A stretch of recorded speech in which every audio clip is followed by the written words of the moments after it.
Those last 10 days of his life that he spent at Denver Hospice, I couldn't have written a better ending for him.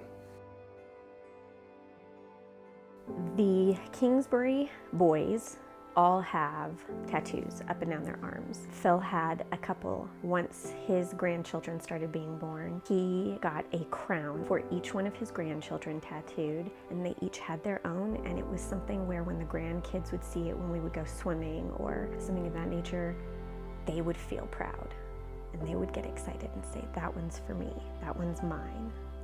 His family was everything to him. In Vietnam, we have his uniform that we keep in our house, and it's framed. This is something we discuss and that we honor because it's a piece of who he was, because it helped define who he became. We as a community and as a nation really spotlight those people who gave their time and service to our country, because where would we be without them?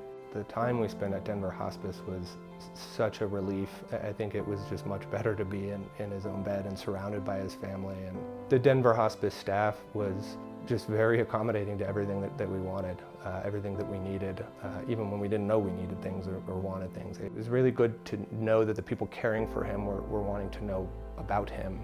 Then when he passed away, somebody in the Denver Hospice staff brought in an American flag and draped it over him, and then gave me personally the option to ring the bell, which I think they do for all vets when they pass. And so it was a really special moment for me. It meant a lot that they went above and beyond. It's such an awful, painful time in any person's life when they're losing someone, or even for those who are going through it, and the unknown is this big, scary place. I think that if everybody had the opportunity to be cared for at the end of life by Denver Hospice, or their loved one to be cared for that way, ultimately I think it would help reshape the way that we view death in our country and dying.